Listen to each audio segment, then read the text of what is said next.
Non è un rumore particolarmente forte, ma è costante.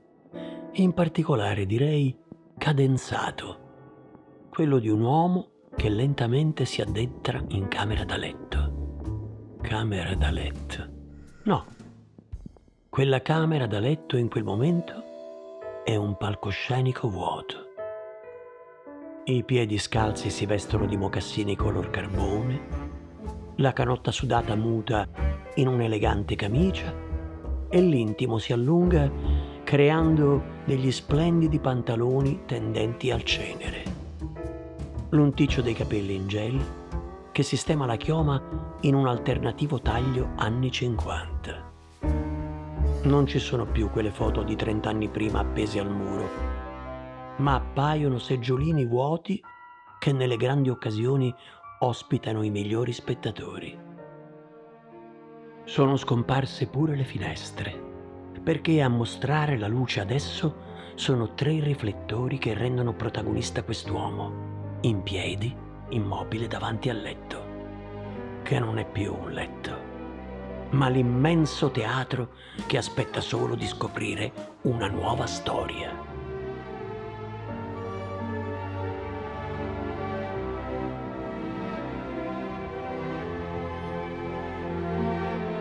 Il mondo è una menzogna, come questa. Palco, attori, spettatori, spettacoli non c'entrano nulla con Omar. La camera da letto gli si addice di più, perché più che in un teatro privo di vita, a lui sembrava di essere in mezzo a un qualcosa che era città. Ma ora è un deserto.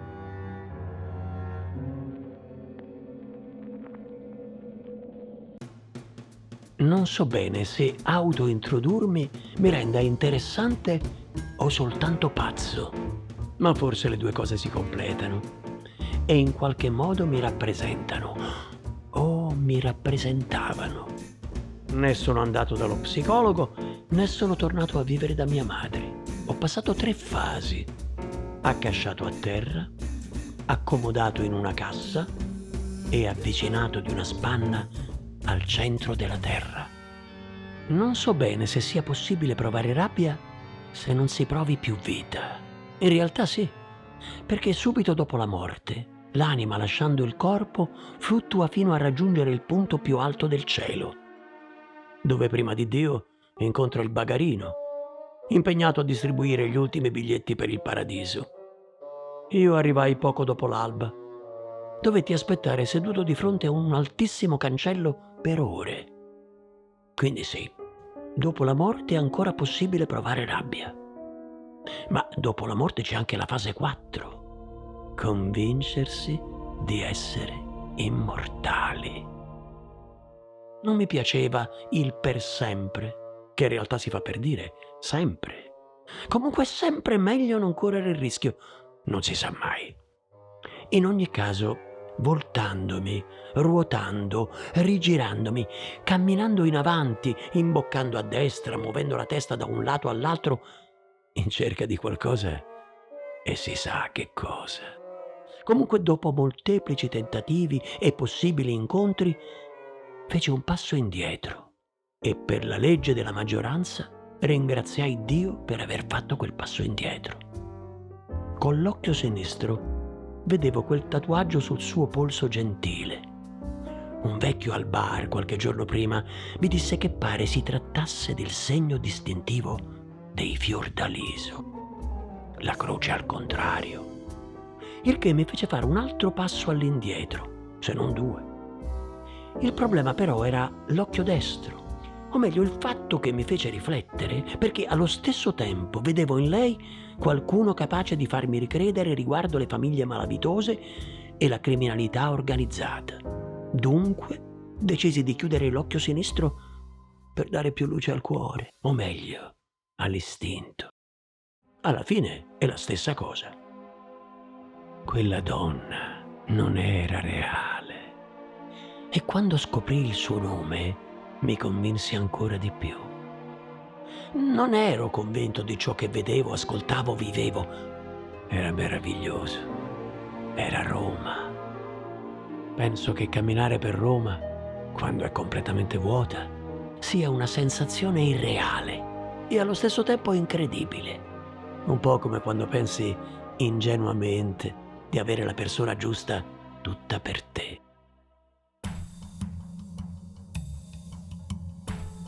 Il nostro problema è che ci affezioniamo, il che alimenta la nostra voglia di sopravvivere. Il vero nostro problema è l'infanzia. Sembrandoci tutto bello, ci affezioniamo a tutto, anche se le uniche cose che ci ricordiamo di quel periodo siano quelle brutte. Il nostro problema è pensare che tutto questo sia un problema. Il mio problema è il mio innato potere di essere costantemente frainteso. Come il piccolo uomo ragno rimane sempre attaccato alle superfici senza volerlo, io non vengo mai capito dalle persone. Ma cavolo se vorrei che accadesse. E dicendo mai, intendo mai. Anche se sembra impossibile. Come l'arrampicamuri quando sconfisse l'ottomano. Come quando mi sembra impossibile poter essere oggi nelle orecchie di tutte quelle che ho incontrato. Roma non aveva difetti. E non è vero che sia facile pensarlo solo perché la stessi guardando solo con l'occhio destro. Non è per tutti così. Intanto, dall'altra parte, l'occhio sinistro cominciava a bruciare. Dopo una lunga settimana avrebbe voluto essere nuovamente baciato dalla luce. Ma io volevo baciare Roma e non la pistola di suo padre, che già immaginavo soffocarmi dopo aver confessato il mio odio verso la cravatta a righe del boss. Cosa che ovviamente non avrei assolutamente fatto. Io sono il classico uomo a cui non piace cucinare, lavare, ma soprattutto curare. Sono uno che ama il cibo precotto, il preservativo e in modo smisurato l'arte del prevenire. Tutto il resto mi mette a disagio. In questo momento il mio problema cessa di essere e diventa privo di qualsiasi concretezza. Non trovo alcuna soluzione. Oddio, sicuramente c'è. E si trova già all'interno di ciò che dico, che faccio, che ho detto, che ho fatto, che dovevo fare ma volevo fare, tanto ancora. Cavolo se volevo. Come? Sono morto. Impossibile, però effettivamente è così. È così per tutti tranne che per me. Ma ahimè, vale anche qui la legge della maggioranza. Cavolo, quanto ci sta mettendo la mia anima a salire. Ma io ora vorrei scendere. Sempre avere con sé carta e penna quando si muore, eh? Sembra di avere la sensazione, l'illusione di non morire mai. Comunque, guardando la realtà, non esisto più. Purtroppo, per fortuna, ma che ne so. Ha veramente importanza capire o definire certe cose? Comunque ammetto di essere anche il tipo di uomo super veloce in molte cose. A Roma, ti amo, come amo il mio occhio sinistro quando è chiuso. Ti amo come mi ama Roma, che ogni giorno, di notte, mi regala un mazzo di fiori a forma di bellezza.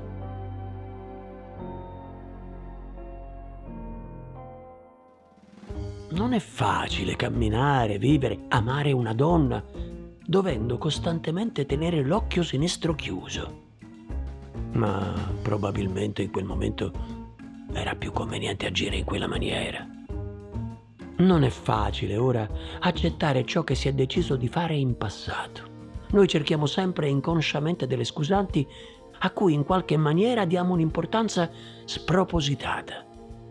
Non è per niente facile accettare di non esserci più. Era inaccettabile venire eliminati a palla avvelenata. Figuriamoci questo. Nella vita si vuole sempre recitare la parte del protagonista. E quando non sei nemmeno una comparsa, vorresti soltanto resuscitare. Il mondo ruotando cambia, ma le persone sono sempre le stesse. Certo, anche quelle cambiano, ma dipende da loro, o meglio, vorrei che fosse così. Non ho la presunzione di pensare di aver sempre ragione, ma ce l'ho quando sono sicuro di ciò che penso. il che avviene decisamente più spesso rispetto a quando sono sicuro di ciò che faccio, come da natura dell'uomo. Alzare il volume nella propria testa è dannatamente più facile rispetto ad alzare un dito. E quanto è difficile riuscire a convivere con questa cosa. Tutti ambiscono a vivere situazioni facili, storie di vero amore, successo immediato, problemi risolti. Per una volta avevo deciso. Mentre tutte insieme brucavano l'erba su immensi prati verdi e desolati deserti, avevo deciso di staccarmi dal branco e raggiungere a passo spedito Roma. Sono sicuro di sentirmi benissimo, anche se non mi capacito di come sia possibile. Ma come da natura dell'uomo, quando almeno agli occhi nostri le situazioni sembrano agevoli, anch'io evito di pormi domande e cerco di vivere felice. Gli occhi di tutti sono attorniati da delle barriere, non necessariamente spesse, ma abili a farci vedere le cose in un certo modo. Non ci fanno vedere nulla. Rendono difficile una situazione che era finalmente facile. Passeggiare per la città eterna è amore, mentre l'amore per una donna è passeggero.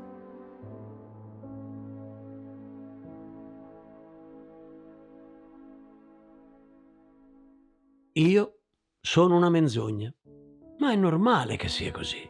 Sono una persona e di conseguenza sono una menzogna, caratteristica che può portare denaro, amore e anche alla sopravvivenza. Ma nel mio caso non ha funzionato. Quei maledetti occhi mi mentivano, ma probabilmente ero io che non capivo. Non mi rendevo conto, ma nemmeno ci potevo credere. Quella donna mi aveva capito, conosciuto, amato e mi avrebbe aiutato, ma io mi sentivo già aiutato dal destino perché il caso volle che il mio occhio sinistro si aprì. Sembrava la cosa più giusta e logica, ma io in realtà non volevo aprirlo.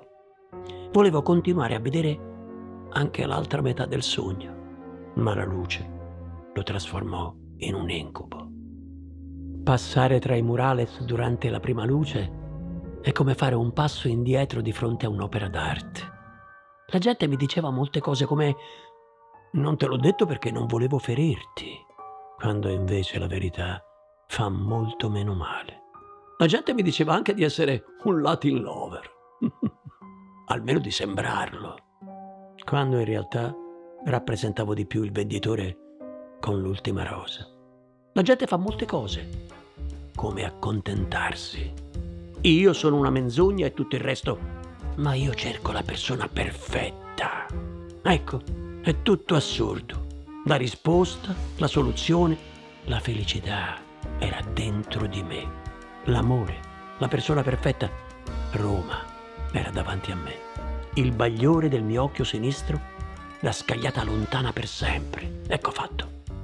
Ho sempre pensato che potesse essere più terribile della stessa morte poter morire dopo aver visto qualcosa di incredibile o con una morte assurda. Non avrei potuto né raccontarlo né scriverci un libro. Sarebbe morto dentro di me. Io vidi qualcosa di incredibilmente bello, ma triste. Sono sempre stato un mago del depistaggio, ma più che altro credevo di esserlo. Se lo fossi stato veramente, oggi saprei com'è finita quella serie TV. Purtroppo qua, tra la terra e il cielo, non prende l'antenna. Comunque io, Omar, non sono per niente un tipo da camera da letto. Passavo le notti in giro per Roma pensando a Roma e cercando la mia anima in quei rumori, che sono bellissimi se non esistono, per poi concludere la serata ammirando l'alba e la città eterna dal balcone di casa mia. Effettivamente non ero così lontano dalla mia camera da letto, però non pensavo che qualcuno mi avrebbe trovato.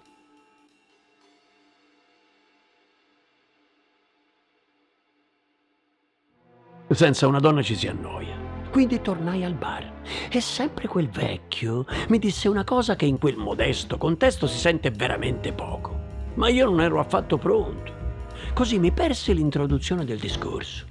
Poi Tramite il contesto riacchiappai le sue prime parole, che lentamente svolazzavano sopra le nostre teste, destinate a perdersi nel marasma selvaggio di discorsi che contano su un solo protagonista: le donne.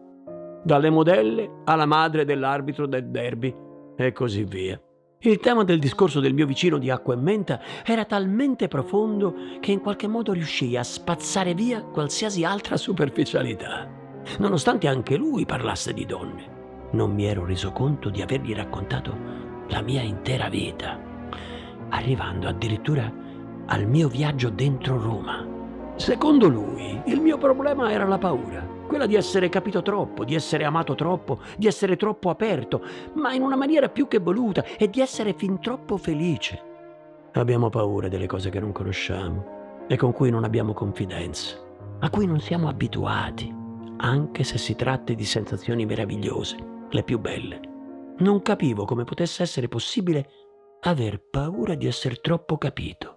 Era proprio quello il mio obiettivo: farmi capire. Continuavo a guardare e nel mentre cercavo l'idea, osservando questi fiorai più illuminati di qualsiasi altro monumento, per poi trovare l'ispirazione in un qualcosa di molto più lontano. Quelle meravigliose forme, attraenti fin dall'alba dei tempi, già me le immaginavo trasformate in monili da sfoggiare sulle orecchie di belle donne. Roma ama i fiori come io amo stare fuori, nel bel mezzo della notte, camminando, ma come se aleggiasse sulla mia amata Roma. In qualche modo ho risolto molti problemi. Per esempio, non provo più paura, di nulla. Una cosa sola mi fa ancora paura, anche solo a ripensarci: quando incontrai i suoi genitori. Chissà come sarà incontrare Dio. Non ho nemmeno più paura del futuro, ma se non è con te, ho paura. I dubbi pesano, 2 chili l'uno all'incirca. Il caro signore con cui stavo parlando ormai da ore al bar non era lucidissimo e si sbagliò completamente su di me. Ma ammetto che il mio stato in quel momento fu fuorviante per la sua tentata diagnosi. Avevo gli occhi rossi, tremolio costante e una racchetta da tennis in mano. Ero sveglio ormai da giorni per la paura che qualcuno mi potesse attaccare. È una delusione risultare così banale, perché quella era la mia paura. È terribile anche risultare così poco sensibile. Questi sono i momenti in cui rinuncerei ad essere immortale, ma sono troppe e troppo belle le cose che ho fatto in quest'inferno privo di colore rosso dominante. Ormai sono costretto ad accettare la mia eternità.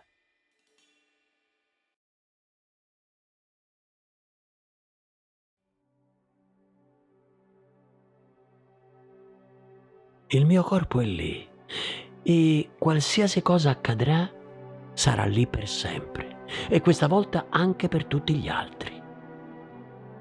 Ora è invece l'anima che si muove. Aleggia come un palloncino, lasciando per sempre il mondo e le emozioni. Feci in tempo a veder scendere quella lacrima, una lacrima, da quel maledetto occhio sinistro, inspiegabilmente ancora bello. Sempre lo stesso occhio con cui lei ora mirava e da cui poi pianse quella singola lacrima che mi rese meno di una nullità. Sarà per sempre una ripetizione, ma a noi piace così, perché è stata una pallottola attraverso un cuore, seguita da una lacrima, mentre cadeva una sigaretta e rimbalzava e rotolava un bossolo sino a fermarsi. Uno sguardo, l'ultimo. Invece sono 5 i secondi per impressionarlo. Non ne ho sfruttato neanche uno. Nemmeno ci ho mai provato. Un rimpianto. Sapevo che fosse meglio morire a stomaco vuoto, ma mai nessuno mi aveva detto che fosse così importante tagliarsi i capelli prima dell'ultimo numero. Ma è soltanto una la verità, che è anche un'illusione. Allo stesso tempo una certezza, una convinzione, un sogno. Io sono vivo.